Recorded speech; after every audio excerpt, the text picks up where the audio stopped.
ఓం శ్రీమాత్రే నమః. భూతనాథ సదానంద సర్వభూతదయాపర రక్ష రక్ష మహాబాహో శాస్త్రే తుభ్యం నమో నమః.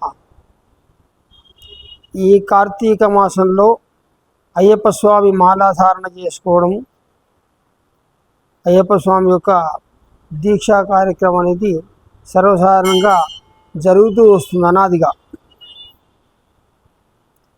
ఈ నవంబర్ 16వ తేదీ నుండి మొదలుకొని డిసెంబర్ 27వ తేదీ వరకు అయ్యప్ప స్వామి మండల పూజా కార్యక్రమాలు అద్వితీయంగా జరుగుతూ ఉంటాయి.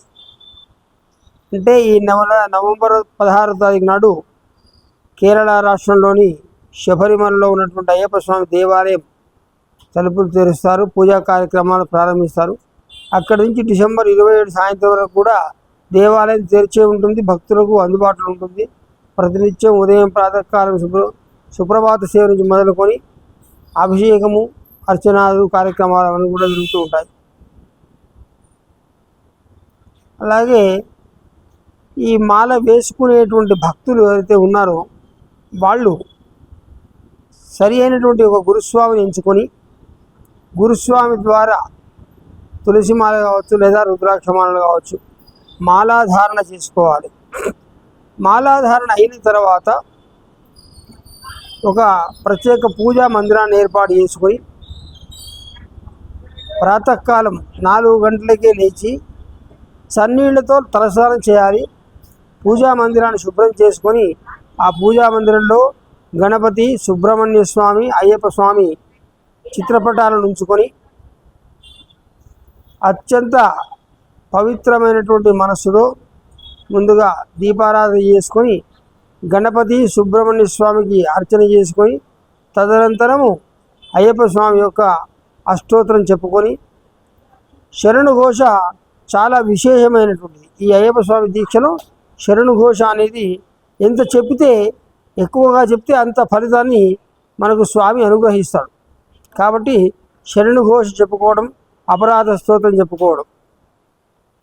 ఆ పూజా కార్యక్రమం అయిన తర్వాత ఎవరి పనుల్లో వాళ్ళు నిమగ్నం అయిపోతూ ఉంటారు. మాల వేసుకున్నాం కదా అని చెప్పేసి ఏ పని చేసుకోకుండా ఉండాల్సిన అవసరం లేదు. ఎవరి వృత్తి వాళ్ళు చేసుకోవచ్చు. మేము మాల వేసుకున్నామండి, స్వాములమైనవండి ఏంటి మేము పని చేయమంటే కాదు, పని చేసుకోవాలి. ఎవరి వృత్తి వాళ్ళు చేసుకోవాలి. ప్రభుత్వ ఉద్యోగులు ప్రభుత్వ ఉద్యోగానికి వెళ్తారు, ప్రైవేట్ ఉద్యోగం చేసుకునే వాళ్ళు ప్రైవేట్ ఉద్యోగానికి వెళ్తారు, రోజువారీ కూలి పని అట్లా చేసుకునేవారు ఆ కార్యక్రమానికి వెళ్తారు.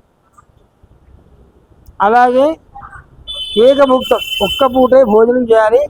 రాత్రిపూట అల్పాహారం అంటే టిఫిన్ చేసుకోవాలి. అది కూడా శాకాహారము, సాత్వికమైనటువంటి ఆహారాన్ని మాత్రమే భుజించాలి. దానికి వీలుగా ఈ మధ్యకాలంలో మనం చూస్తున్నాము చాలా చోట్ల, హైదరాబాద్లోనే కాకుండా మిగతా ప్రాంతాల్లో కూడా దేవాలయాల్లో మణికంఠ సేవా సమాజం అని, అయ్యప్ప భక్త మండలి లేదా దేవాలయానికి సంబంధించినటువంటి నిర్వాహకులు మధ్యాహ్నం అయ్యప్ప స్వాములకు మధ్యాహ్నము భిక్ష భోజన కార్యక్రమం, సాయంత్రము అల్పాహారం టిఫిన్ కూడా దేవాలయంలోనే అందిస్తున్నారు. సాధ్యమైనంత వరకు దాన్ని ఉపయోగించుకొని అక్కడ భోజనం చేయడం, టిఫిన్ చేసుకోవడం కార్యక్రమం ముగించుకుంటే చాలా బాగుంటుంది. ఉదయం ఎట్లాగైతే తలస్నానం చేసి పూజ చేసుకుంటామో సాయంత్రం కూడా సంధ్యా సమయం అయిన తర్వాత సూర్యాస్తమయం అయిన తర్వాత 6 గంటలకు తలస్నానం చేసి మళ్ళీ విధిగా పూజ చేసుకొని భజన చేసుకొని పూజ, నామస్మరణ, భజన ఈ 3 కూడా చాలా ముఖ్యం. స్వామి శరణమయ్య. ఈ వీడియో మీకు నచ్చినట్లయితే ఒక లైక్ కొట్టి ఈ సమాచారాన్ని ఇతరులకు షేర్ చేయండి. మరిన్ని ఇలాంటి ఆసక్తికరమైన వీడియోల కోసం మా ఛానల్ను సబ్స్క్రైబ్ చేసుకోండి. ధన్యవాదాలు.